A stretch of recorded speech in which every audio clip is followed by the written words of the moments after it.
Welcome to Experts Unleashed, a podcast that aims to uncover how professionals and entrepreneurs transform their experience into income while making a positive impact in the world.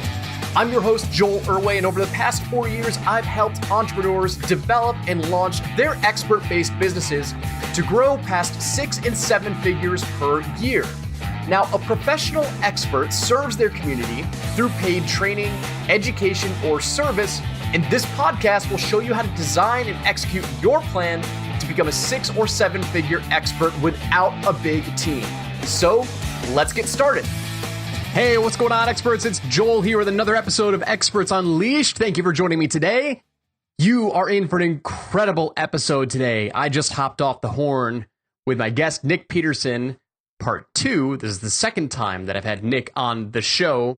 It was so good to have him on the first episode. I knew I had to get him here for a second episode. And so what we talked about today is very, very important. Nick and his business partner, Dan, are specialists in helping entrepreneurs build systems that scale.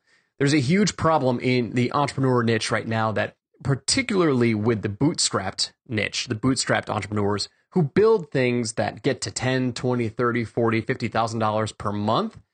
And then they want to burn it to the ground because they're buried in fulfillment and they built something that they hate.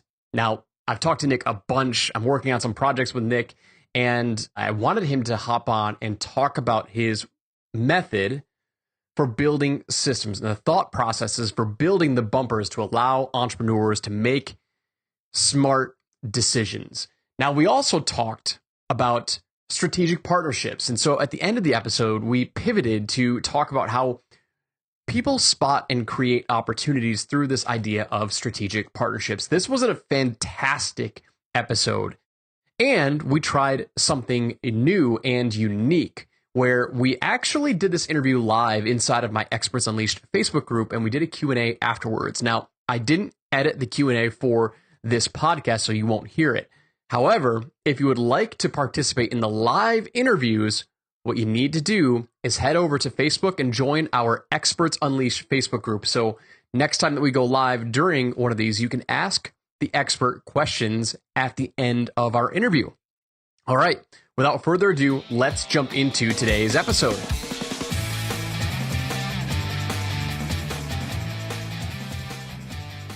Hey, what's going on, experts? It's Joel here with another very special episode of Experts Unleashed. And guys and gals, if you're listening today, you are in for an amazing episode. I have the one and only Nick Peterson, Chief NAP Officer for high-level entrepreneurs. And we are going to be talking all things systems, all things operations, and all things scaling today. Nick, welcome to the show, my man. Man, glad to be here again. This is our second time. It was so good. I had to have you on a second time. So, Nick, I mean, we've known each other for a while now in this digital space, in this digital entrepreneurship space. We hooked up out in Lewiston about a month and a half ago, and we're talking all things systems today, all things scaling. Give us a brief description. Like, what is it that you do? And I know it's a loaded question because every time I talk to you, I still don't really. It took me a long time to figure out what you do, but give my audience right now a gist of what it is that you do for entrepreneurs and companies. Okay, so right now for this product, if we're talking about systems, which is really like, it's the most important thing that nobody ever learned how to do, right? It's looking not at your business, your revenue, and all those things. Those are important. We all know that sales is lifeblood of the business, blah, blah, blah, blah. What I do for people is I would say, hey, Joel, you had the webinar agency, right? Mm-hmm. And nobody asked you like, hey, what do you want your life to look like before we build this business? And the result was what happened with the webinar agency. And what we do for people now is if you can market and you can sell, which a lot of us entrepreneurs have that skill, and we're just kind of serial, we just open businesses because it's so easy to sell stuff. I'm going to ask, what do you want your life to look like? And then build the systems in your business to facilitate that. Mm-hmm. And when I say systems, automatically people think like operating procedures. And they say, well, I have operating procedures. Here's my list of that I do every day. And that is not that is ACEs. Like the operating procedures are part of your business systems, right? Mm-hmm. We also have I give people decision-making parameters. So if you want your life to look like this, we have to set up these bumpers. And you can't make decisions outside of those bumpers because your life won't look like that. And maybe you decide, okay, well, F that, I want my life to look like this. So we reverse engineer the life you want, which for me is I want to nap all day and read and write. And then I want to make this much, I want to make this much money, which is a significant amount of money. And so my businesses are built, we build the systems with that in mind, and all decisions are made within those parameters, if that makes sense. Yeah. So give me an example, right? So here we are, your ideal customer, they are selling, like they've validated their business model, they're making sales, right? But what is happening that is causing them to start up a conversation with you or with your business partner, right? So what's going on in their business that is causing them to reach out? It's going to be one of three things. If you are a warm audience, you're just going to come up and say, how the hell do I live? Like, how do I live my life like you? Mm-hmm. Because if I just kind of do whatever I want. People that are in pain are going to be somebody that has your skill set. I can market, I can sell, but I've already had a business that does 100, 200, 300, 400 grand a month. And it was effing horrible. Mm-hmm. My wife was mad at me. I never saw my daughter. I never saw my kids. And I didn't want to make any more sales. All this money's coming in. And even though the money was coming in, I still said F it and burnt it down.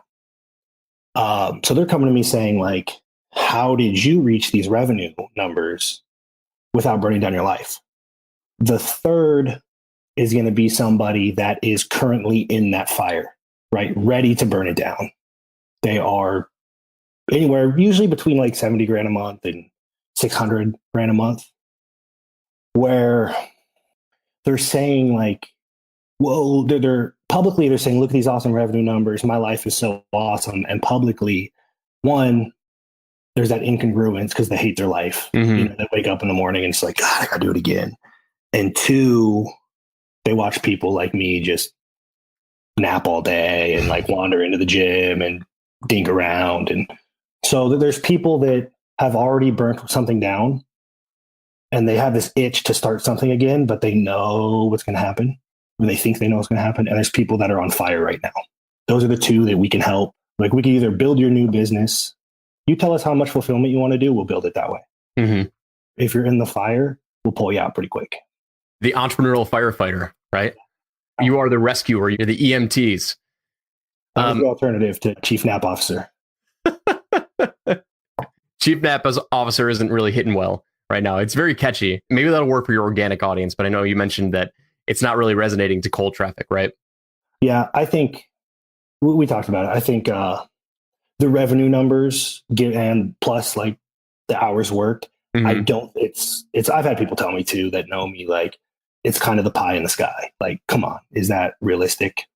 So it may be the chief nap officer, and it just may be the fact that people are not aware that it's possible. So I want to talk about that, like aware that it's possible, right? I want to elaborate on that right now because there's going to be natural skepticism, right? Mm-hmm.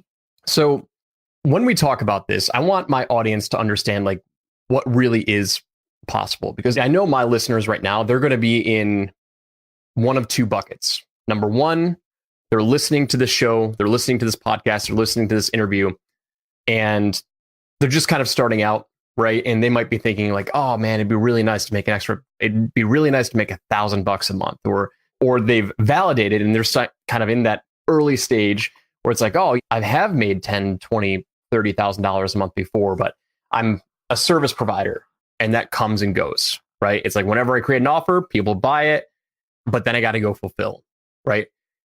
I want to know the process. Like, I'm not asking for your secret sauce, but like, take me through the conceptual stages of like developing a system, right? So for those listening right now, I'll give you guys some background. I hired a chief operating officer, I don't know, 6 or 7 or 8 months ago, and she was fantastic, super, super smart. And we were scaling and we were building all the systems and procedures, but very quickly it just turned into what we were building at that time was something that I didn't want. Like the service that we were offering, I just didn't want. So we kind of killed it, right? How do you go through and start talking to people, like what is the mindset? Like, I'm sure this is probably the onboarding procedure, but like, what are the types of questions that you have to ask to really start to build out these systems? Like, what are they doing wrong and how do you fix it? I don't know if that's a clear question, but like, Yeah, it's a long conversation, and it ultimately comes down to what you want. Mhm. Because if I refuse to help you build something that is not going to be what you want, so a lot of the onboarding is clarity on that. There's this entrepreneurial. There's people like me and Joe, or to throw a name, like that are like, look, I'll do 20-hour days for now because I will. The problem is, if you don't build, you have to build it so that you could step out anytime. And we don't do that. So that's kind of like the biggest problem is it's not that people don't want to work. So it's really helping them understand, like, look, I know that you want to work, but if we put these bumpers up and that work, you just stay between those bumpers, it's all in a straight line. So it's identifying, like, do you want to work 20-hour days? Some people do, but as well as I do, they want to work on what they want to work on when they want to work on it. Right.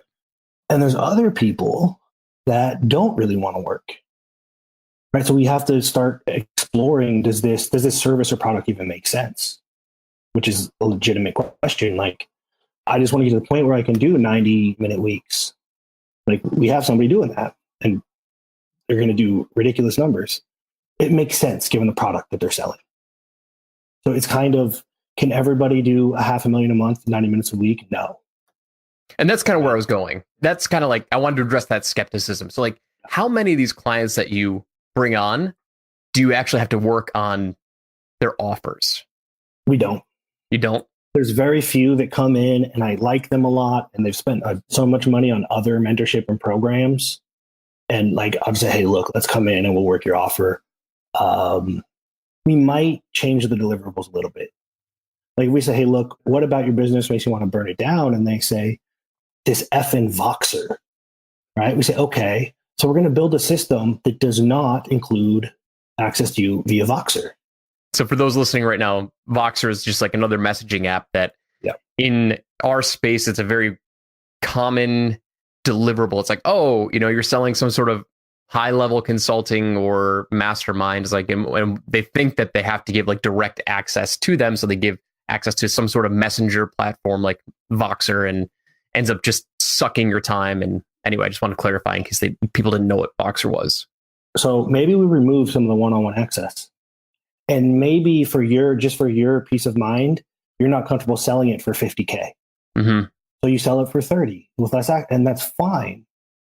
And you might grow a little bit slower, but you got to stay in those bumpers or you're going to hate your life and burn it down anyway. So we whittle down to like, what are your non-negotiables? Now, this is what's left. And it's usually enough to be a killer program anyway. So we work the offer a little bit, but usually here's like an agency, Ryan was doing 10, 12-hour days, whatever. And after a week and a half, he was down to like 4-hour days. And didn't change his offer, just plugged all these holes, made his operating procedures efficient, built a system, like a task-oriented system for his thought process. So instead of kicking things around and stressing about it, it was just very clear, like red light, green light. And you're just building all these things that you do that you don't know you do that are sucking your bandwidth and building a system around it. So we don't change the offer much. Almost everybody we've worked with, there's Tobin, who I know is listening and watching. It's going to take longer to pull him out of fulfillment because so much of it he's kept in here for so long. We just systematically have to pull it out of his head and build the system for it. So without a doubt, the earlier you start installing these things, the better. Yeah. I mean, you can scale your business to the moon with zero hiccups if you just install them the day you make your first sale. So I want to talk about that a little bit more, like from day one of now, like the two different types of avatars that I think you can really, really help. And one is somebody that's in the fire right now. And the next one is that successful business owner who knows what it takes they can create offers, they can sell. And it's like, okay, let's start with the system there. You mentioned something that I think is really important. I want to dive deeper into that. You said, what are your non-negotiables, right? I have to imagine that that's got to be the starting point, right? When you talk to somebody who becomes a client, they're like, Nick, listen, I believe in what you do. right? I'm ready to get my time back, get my sanity back, but I have no idea how to start, right? So in my mind, I'm like, what are you going to tell me to do? Get into Asana and build out the SOPSs? But like, you mentioned this. What are your non-negotiables, right? Talk to me a little bit more about that. Like, what are some examples of non-negotiables? Okay. That is the thing that is hardest for entrepreneurs. Because we said there are no non-negotiables. We'll do anything right now, right? But there's non-negotiables. One, do you want to do forever? Right? Don't think like I'll do anything for the next 3 weeks. It's very similar to from my old nutrition company, right? Like, what are your non-negotiables? Well, I want to go on a date night with my wife every Friday night. Cool. Then if we build you a plan that doesn't allow that, it's either going to make you miserable or fall apart, right? That's a non-negotiable. And so I want to make sure I never miss my kid's baseball game. I do not want my clients to Voxer me or text me and demand immediate responses. I don't want to do, maybe this is your third or fourth business and there's huge potential, but you got other stuff going on. So like, I don't want to do more than 90 minutes a week of, the best I can do is a 90-minute live call every week. Right. So there's just these things. And when we say non-negotiables, we mean, what can you do forever? Because if you can't do it forever, that means it's going to break, or when that point comes, when you don't want to do it anymore, you're going to be miserable. So the non-negotiables, like how many hours you're going to work, the kind of interaction you want with your employees, the kind of interaction you want with your clients, the kind of interaction you want between you, your clients, and your employees. What are you willing to do? What are you not willing to do? I'll give you an example. When Dan and I built this business, right? We both said we'll do anything, but everything had to be built so that our non-negotiables were kept in place. For me, zero fulfillment. I said, I don't want to do any fulfillment. Okay. He just had a baby. We want to retire his wife, that kind of stuff. He said, so we need to make this much money. And really, Dan, being the COO, want to run the company with 3 hours a week or less, preferably on Monday. So we didn't grow, we didn't shoot to $700,000 a month in 3 months because it would have broke all our systems. We built the systems. We set our non-negotiables, right? And I said, hey, Dan, I'm going to Joel Irway's event. You remember this. I was like, here's the link, pay for it. And it was what, $5,000, $4,000, whatever. And he's like, yeah, we got to collect like 11 grand before I pay for that. I'll get the bank. I'm like, we got money. What do you mean? Because that's what entrepreneurs do, right? Oh, there's money. I'm going to buy this. Yep. Because that is when it goes into our system. That is how we make decisions so that I don't have fulfillment. We hit our revenue goals and he works, his 3 hours a week on Monday. And if I start spending money outside of that system, then I got to do more fulfillment, or he's got to do more fulfillment. And so all of our decisions are made based on these non-negotiables we established at the beginning. So makes sense conceptually, right? But what is the system to this system? And I want to ask a clearer question to that, right? It's like, okay, cool. You develop something that's basically red light, green light for decisions. Like, yes, you can do that. No, you can't do that, right? What is the thought process to developing that? And how does the system, how do you build something that, in my mind, it's got to be all checks and balances, right? So how do you develop something that allows that to happen for an entrepreneur? I want to ask a clear question to that. Maybe you know what I'm getting at, but where does it all kind of come from? What is the guiding light to saying, okay, with all these systems that I've built for this company, these are the bumpers. How do you develop bumpers within the bumper? Because for me, I'm not a systems person, so this is still really hard to kind of conceptualize. Yeah. And to be clear, a lot of it is, because I'm more on the visionary side and Dan is definitely an integrator and it's a number guy. So he'll build everything with numbers. And then I'll step in and have conversations about how to fudge the numbers. But instead of red light, green light, a lot of times it's if then. If you want to spend $5,000, you got to collect 11. And then what the entrepreneur has to do is feel the pain of what feel the stress he's putting on the business. Okay. Right. And then, for example, Tobin Martina, I'm just going to name drop them because they're on here and they support you. And we built a communication system between them so that Tobin, if you're listening, he knows now the way he has to communicate about business is very structured, which is not how his brain works. He's like me. So he has to feel the pain of what he's asking Martina to do. And then most of the time when that happens, we say, you know what? It's not that important. So we prevented a fire where we would have started one. And so a lot of this, it's not super straightforward, red light, green light. There's just a level of discernment that said, okay, if you want Martina, this is the path that we sat down and built. If you want to go outside that path, put the steps in this form so that she can do it. And then they'll probably go, you know what? Not that important. Just a crazy idea I had. Same with me spending money. If Dan says, you got to go collect 11 grand, I said, this event's worth it. And I went out and I collected 11 grand. But I very well could have said, nah, never mind. I just wanted to spend money because I had it. It's forcing the entrepreneur, because your business is not you, right? And like, you need to feel the stress you're putting on your business if you want the business to be healthy. And so a lot of the systems are just built so you really understand what you're asking your employees or your contractors or whatever, what you're actually asking them to do, because it all makes sense for us up here. Mm-hmm. But my whole life, and until I had Dan, I didn't even know how to deal with it. I would be like, hey, Brandon, do this, this, and this. It's super easy. And somebody else in the office would be like, I don't think you know what you just asked him to do.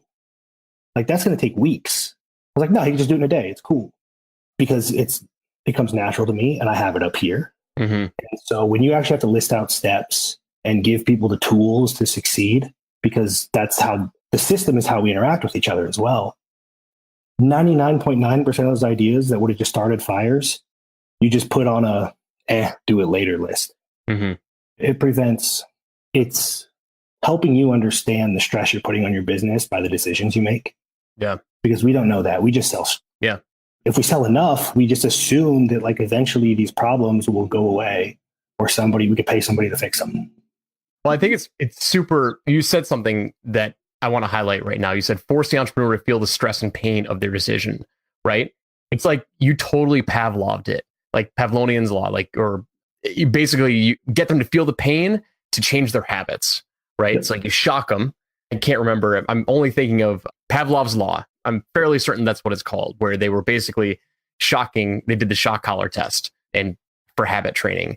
Like that's essentially what you're doing. You're forcing them to, like, it all comes down to changing your habits. Like I think from a root cause, like a root description of how you build these systems is you have to change the habits of the person who is controlling it, which is the entrepreneur. They have to understand if they've gone through and they built a business that turned into a dumpster fire that was generating $100,000 a month, but very little profit, and they were pulling their hair out. You have to get them, like if they want to build another business that can go way past $100,000 a month, it's almost like you have to get them to see, where did they light these matches, these invisible matches? Where did they dump the gasoline on that match, which they can't see, right? So what are those match strikes? Where are those lighters that they were lighting all over the place? They were starting these fires inside of their company. They couldn't see it. And the way that you get them to see it is to feel the pain of having to make decisions based on these bumpers. I mean, is that an accurate description? Yeah. Yeah. I mean, that's just, especially as visionaries, we don't understand what we're asking people to do.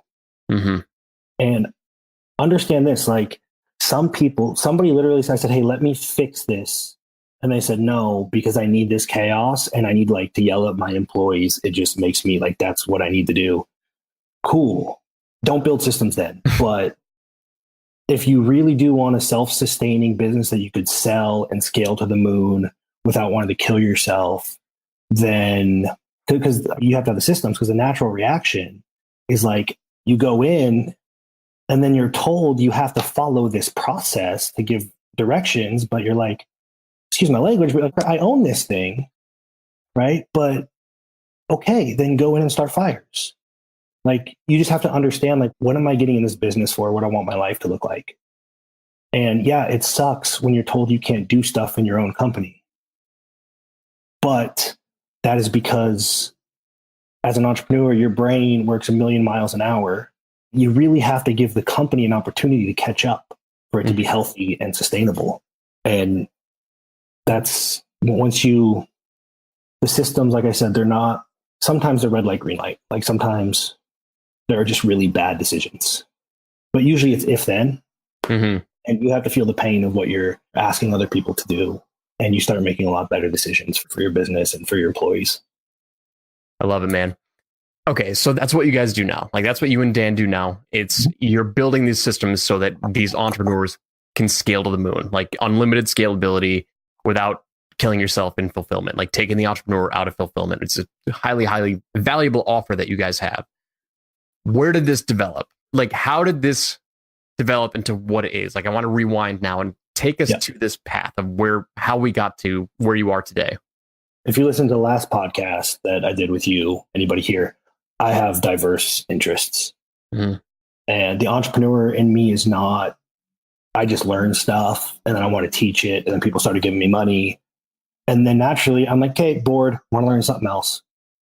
And so the first business was a gym. So I wanted to learn how to like shape my body and started making a ton of money because I want to learn sales and marketing. So I wasn't broke anymore. And we pretty much hit capacity all the time. And because of, I have an ability to figure things out and my diverse interests, I was like, oh, I'm so bored. Mm-hmm. And I was able to leverage myself out good enough. Like I was making good money and good enough. And I got into the nutrition thing with Dr. Kashi. Same kind of deal, even went deeper in marketing and sales so that we could do it nationally instead of just locally, right? Online, whole different ballgame. So I learned internet marketing for the nutrition company. Same thing, I was able to leverage myself out pretty quick. But in both companies, there's always this dark cloud of like, oh, something's going to break. And when something does break, you have to dive back in. There's no real decision-making parameters. There's multiple owners. It's just like generating a ton of revenue and I can leverage myself out. And so that's kind of where I'm at when I moved to Nashville. And then great marketer, great salespeople said, hey, look, you leverage yourself out of business. Like I've never seen anything like it. If we partner with other businesses, can you get them out of fulfillment? I said, yeah, I could try. Right now, it's more of like a tacit, implicit thing, but I could figure it out.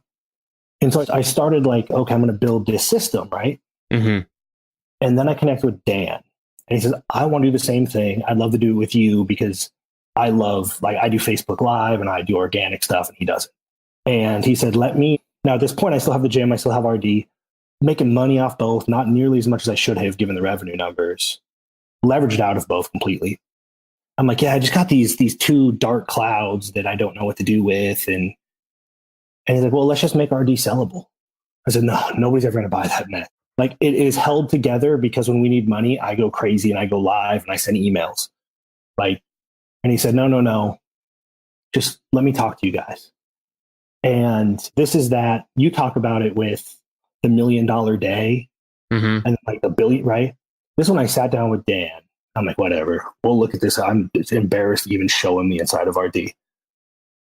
And he just sits down and like, boom, plugs one hole, boom, plugs another, boom, plugs another, builds an org chart. Where are you on the org chart? And I was, right here. He said, okay, where do you not want to be? Right there? Cool. Leverage me out. Plugged all these, found a whole bunch of profit that was just floating around because nobody and it was just that new opportunity in my eyes. I'm just like, do you know what I can do with this information? And that's really when I was like, I can leverage myself out and generate a ton of money and do okay. But there's always that, like my business is on fire and I'm not sleeping well at night. And Dan just came in. Dan was a doctor. He's super like focused and he just, like I said, just plugged a hole, plugged another hole, plugged another hole, plugged another hole, built this system, built this process, got me out completely. Like found in a day, like 80 grand of profit for the year. And like, what have I been doing my whole life? And I realized that's what most entrepreneurs are doing. Right. And so, yeah. And for those of you wondering, 80 grand of profit, I'll tell you where to find it right now. Look at your employees. Are they W-2 or 1099? Make sure you're paying them right. Go through your bank statements and every single software, seriously, because we do this. Look for any redundant software. Like, why do I have ActiveCampaign and MailChimp and Infusionsoft? Mm-hmm. Because we just open shit and we find what works, then we forget it's out there. Cut it all out. All your redundant software, condense it all, downgrade your Zoom account, like anything you do not use, and swap your employees from W-2 to 1099 if they should be 1099, and that was 80 grand. Yep. And so anyway, sold RD.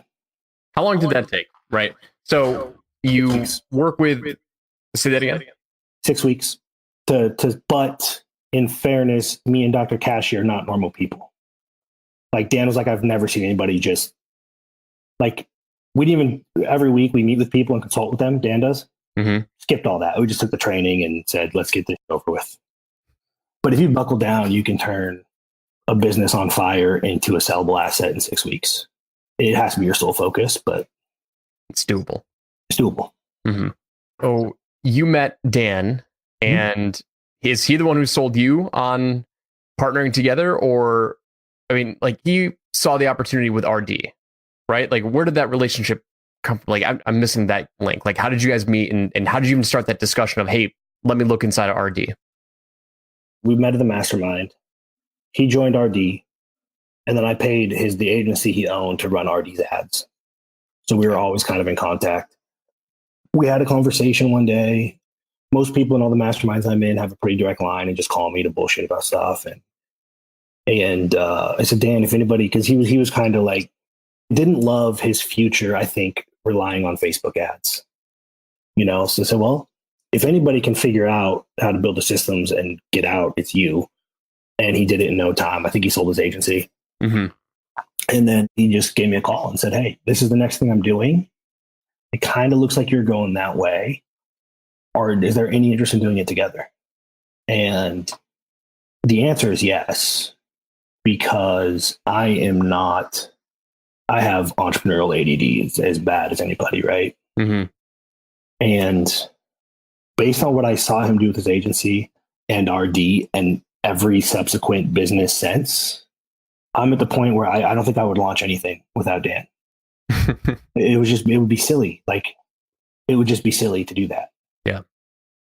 And it's a good partnership, and it worked out really well. We were both at the same place at the same time, and we're both agreeable enough that, like, look, we just want to make enough to be happy.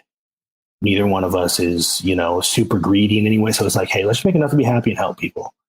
So it worked out really well. So I want to talk about this idea of growth, like opportunity through partnership, right? The whole theme of this podcast is how to spot and create opportunity for entrepreneurs.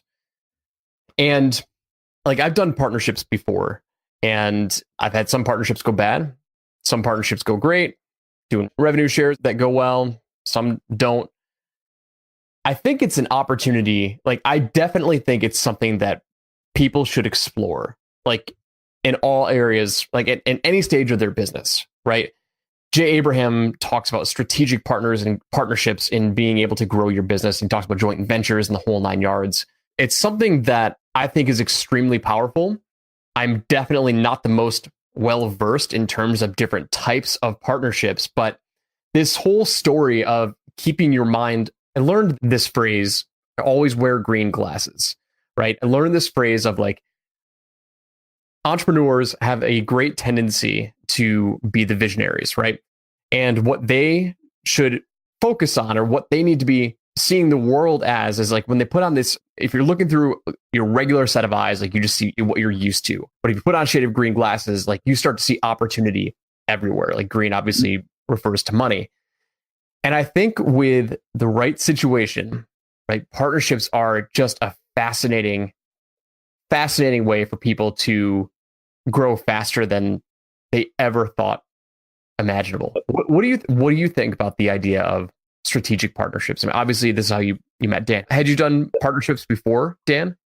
Yes, but in every wrong way possible, and that's the trick. So I think I want to be transparent with everybody on here, and Dan knows I would prefer my only business to be strategic partnerships. Mm-hmm. I get more fulfillment out of that. It satisfies my diverse interests if I have multiple partners. I think if you do it right, that provides the highest quality of life. Mm-hmm. I really do. It's not infinitely scalable in the sense that you can have 1 billion partners, but strategically, if your partners are scalable, then it is infinitely scalable in terms of money, mm-hmm. right? So the businesses themselves should be infinitely scalable or close to it. I think partnership it's hard. It is hard to find good partners. Mm-hmm. That's the difficult thing, but it's like anything else. Like you might fail a few times and that's okay. But I love the idea of strategic partnership. And I think there's a good reason why one of the brightest business people on the planet, and Jay Abraham, that's the thing he's always talking about is strategic partnerships. If you can pull it off, which is a big if, but if you can pull it off, I think it provides the highest leverage, most opportunity, opens new doors, and gives you the highest quality of life as long as the partnership is set up appropriately. I agree with you. Part of what I've been doing over the last few months of just studying and analyzing, I'm not going to speak on behalf of both of us, Nick. I'll say me personally, I have evolved in the world of business and entrepreneurship, in the world of solopreneurs, bootstrapped entrepreneurs, and direct response marketing. We think that group thinks totally different, like night and day difference between venture-backed startups, the tech world, launching SaaS companies where they have 2, 3, 4 partners and they're funded by investors. I've been studying more that side and like knowing what I know about bootstrapping, and I still love bootstrapped entrepreneurs, but you talk to a bootstrapped entrepreneur and $100,000 a month, it sounds fantastic. You'll get so many people to raise their hand at $100,000 a month, like just saying, I'm interested in hitting that level. You throw that message out to the world of venture-backed startups, and it's just like falls on deaf ears. Like it's because their mind is totally different. And when we talk about partnerships, like I always think, like immediately I think about 2 or 3 or 4 owners. And I heard this story the other day of somebody who was at like a demo day with the tech world. And somebody stood up and asked a question saying, hey, what advice would you give to a solopreneur? And they're like, I wouldn't know what to do because I've like so many solopreneurs fail that like I couldn't give you advice because I'm only a partner, right? I mean, what are your thoughts on where I go with this and where I'm trying to go with this is like biggest risk for me is like I don't want to fail with a partner. Like I just feel like that would be a terrible, terrible relationship if we failed. I mean, like, what is your thought? And I'm kind of putting you on the spot here, but like, do you have any thoughts on that relationship with partners, 2 or 3 partners or 4 partners or whatever it is? I don't know. Yeah. Does that make sense? Yeah, I think it's, and I mean, you've seen, because you see the inside of some stuff of mine, like our letter of intent. And it's really important that we all understand from the beginning what is expected. And like, honestly, we say, hey, let's do this. And if we fail, cool, high five, that's great. But you can never, ever, it's like if I said, hey, Joel, I know somebody that needs what you have. If I introduce you, will you give me $1,000? You'll probably say, yeah, cool. Right. And I connect you because I preface with that. But if I connected you to, and then a month later said, hey, you should give me $1,000, you're gonna be like, no, what? So it's just front loading this, like, what is the agreement? What do I expect? And getting that all on the table. And then you've seen, we have a validation period where like, look, 90 days, these are the things we need to accomplish together in 90 days. And if we don't, that's cool. Our skill sets don't match. If you have a salesperson that partners with a salesperson, we have nobody to fulfill and nobody to market, nobody build systems, nothing's going to happen, right? So like, let's make sure our skills match. And so there's a validation period. And if any of our partners don't validate, whatever, like I'm not mad at anybody. I don't think they're mad, but that is because all of those things were made clear at the beginning. And we're also, the whole thing is strategic, right? So what do we look for? Like when you and I talk, we're like, okay, Joel, you could write copy. We could build systems. Can anybody sell the damn thing? Right? And like, so these are like, just look at the whole, like, okay, what does this business need? It needs marketing. It needs sales. It needs fulfillment. And what are the partners' roles? And maybe you do have 2 salespeople that partner. They better have a plan to get some marketing and some fulfillment. And that's what's missing. It's like a lot of times just buddies that have this great idea. And they're like, yeah, we're going to open this nutrition company. We're going to help people. And like they help their warm circle. And then it's all a disaster because everybody wants to do everything. And so I think there's a little bit of a hedge in a validation period. and just making crystal clear that in this 90 days, you need to be able to accomplish this together, or it doesn't make sense given the other opportunities we have. The opportunity cost is too great. But that's cool. You go do your thing, I'll go do mine. No hard feelings. And beyond that, I'm just not really sure what can be done. Yeah. Yeah. I'm just seeing so much greater. I was always very much against it in the beginning of part of my career. Like I would have people, I think I was against it because I would have some people who couldn't afford my services and they'd be like, hey, so why don't they would always try and pay for it in terms of like this idea of partnership. And I was kind of put off by it. It's like, oh, I don't know. I mean, I'll use that's it. The best example that I can give is like I would offer my 25K done for you webinar service and I'd get someone who would raise their hand like, dude, I'm totally interested. And then they kind of backdoor me when we got on the sales call. They're like, oh, well, I don't really want to pay for it, but what if you did it for me for free? And in turn, you can promote my stuff and I'll give you a 50% commission. Like I had a lot of sleazeballs try and do that it put me off so much on this idea of partnership. But like I'm starting to see huge opportunity and huge potential with it the more and more I think about it. So anyway, that's just my experience in the past, but I'm coming around. Yeah. My experience with it's Shark Tank syndrome. Yeah. Right. Like people are like, no, Mark Cuban, I won't give you 20%. You can only have 10. And like, I don't know what their priorities are, but 80% of $1 billion gives you a lot better life than the 90% of the $100,000 you're going to make on your own or whatever. Like, so there's the reason partnerships work really well for me and the people I'm surrounded with is I don't look at the loss. I'm like, oh man, I'm paying Joel Irway $100,000 a month. What the, ouch. I wouldn't be able to afford that without you, right? If we were partners in that way. So like, it's just understanding, this is the question. If you're going to a partnership, am I better off? Is my life better with Dan or without Dan? That's the question I ask. Not, well, all that money could be going to me, because there's no guarantee it would exist without him. Mm-hmm. And that, so like, if I'm talking to somebody, I implore you to ask, not like, man, 50%, I could be giving away $1 million. Yeah. No, is your life better with this person involved or not? Yeah. You take money out of the equation. Is my quality of life better with or without? You're going to make more money with a good partner, but 10 years down the road, it's hard to see that because you both, or all three or all four parties start getting entitled to who really did what, and not like it matters. Yep. I So love it, man. If you get over that, I think it opens 1 billion new doors for everybody that has a skill or a gift that could be so complementary to somebody else.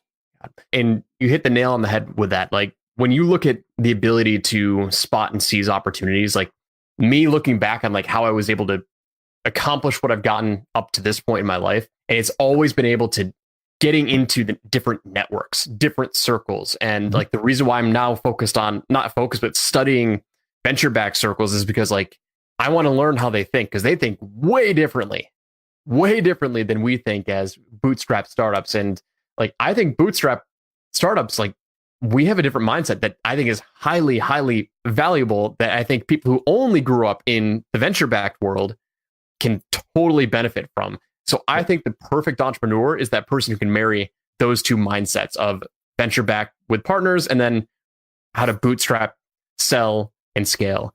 And so, but everything comes back down to the network. It comes down to how can I get more involved in different circles, like circles that are higher up than where I am now, right? I was in the ClickFunnels circle for a very long time.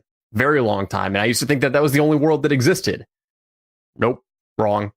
That's just one tiny circle of many circles and many networks that exist.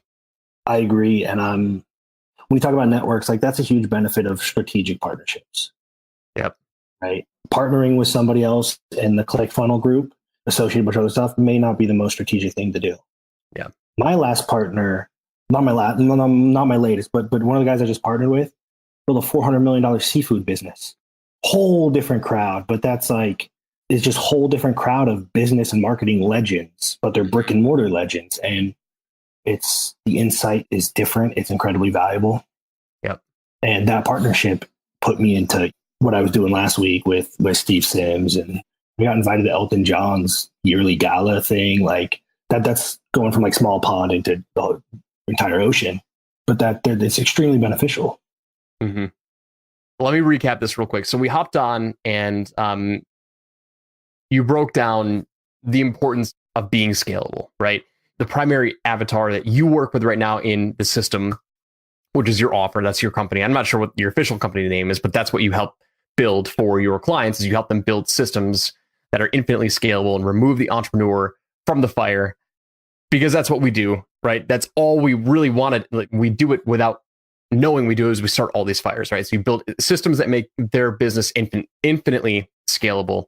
And that transitioned into this idea of partnerships, of how you got to be involved with the system and how you met Dan, because you hired Dan, or maybe you just partnered with Dan. I'm not sure how that worked, but Dan's like, hey, listen, I see you've got a problem here with RD, your other company. Like, let me take a stab at trying to fix it so you can sell it, right? You saw immediately, you seized that opportunity. You saw a whole new opportunity, and that led you to partner with each other. That whole idea of strategic partnerships is where we went with that conversation, which I think is a very, very valuable and very important conversation for people to understand.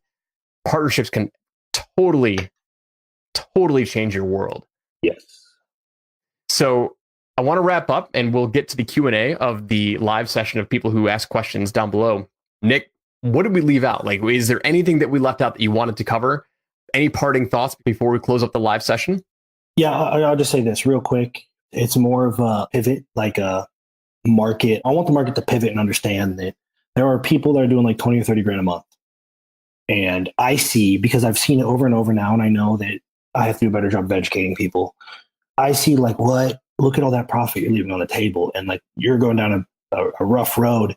And like, before, when you say in your head, I want to work on my business, not in my business, and you feel that way, do not invest in more marketing and sales, because that's what they do. I don't know why, but if you market and sell more, you're going to work more in your business. Mm-hmm. Fix the systems. So just that pivot, like when you're at 20, 30 grand a month, or even 10 or 15, more marketing and sales is not going to improve the quality of your life. It may give you the money to do other stuff. And that's really why I go to events, I talk to people, is I just want you to recognize the opportunity, because you just have no clue. And I know, Joel, we've talked about it. I talk to people and they're just like, there's no effing way it's possible.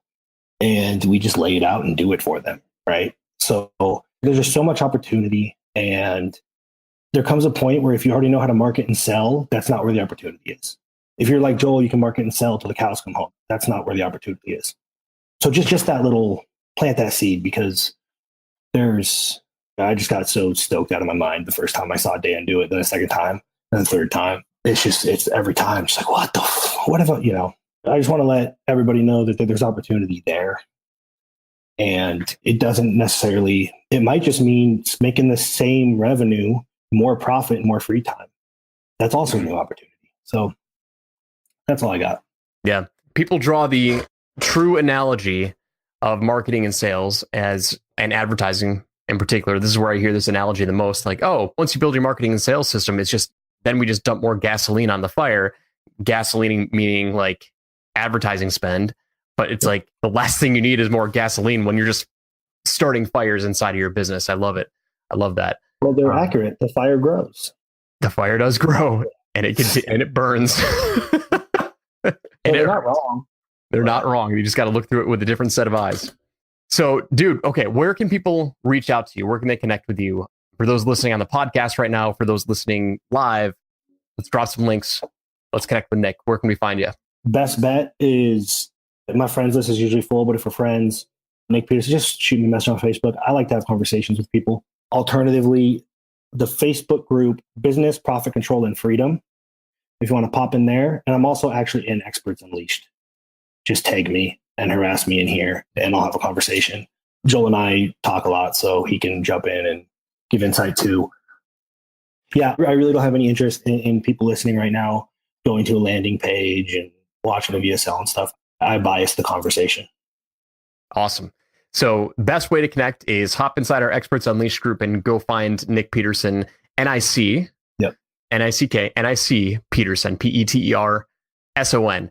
Nick, as always, man, this has been a blast. It's always very enlightening to have these intelligent business conversations. We're going to wrap up our episode today for you listening on the podcast. However, what we're doing today is we're doing a simulcast version of Facebook Live inside of our Experts Unleashed group. So if you're listening on the podcast right now and you want to come in and join the conversation that we're about to have with our members, what you need to do is join the Experts Unleashed Facebook group, and then you can participate in the live Q&A. But for those listening on the podcast, thank you for tuning in. Go reach out to Nick. Let him know you heard us on Experts Unleashed, and we'll see you on the next episode. Take care. Thanks so much for listening. We hope you enjoyed today's episode, and we look forward to giving you the next one. Now, if you want additional trainings and content outside of the podcast, I release exclusive video trainings on my Experts Unleashed YouTube channel. And if you'd like to come hang out with thousands of other fellow experts, join our Facebook group community where we do hangouts and webinars to help support you in your journey. Finally, if you'd like my personal help to develop, launch, or scale your business, contact me directly for private consulting opportunities to see if any spots are available. And you can find all of the information above at expertsunleashed.com.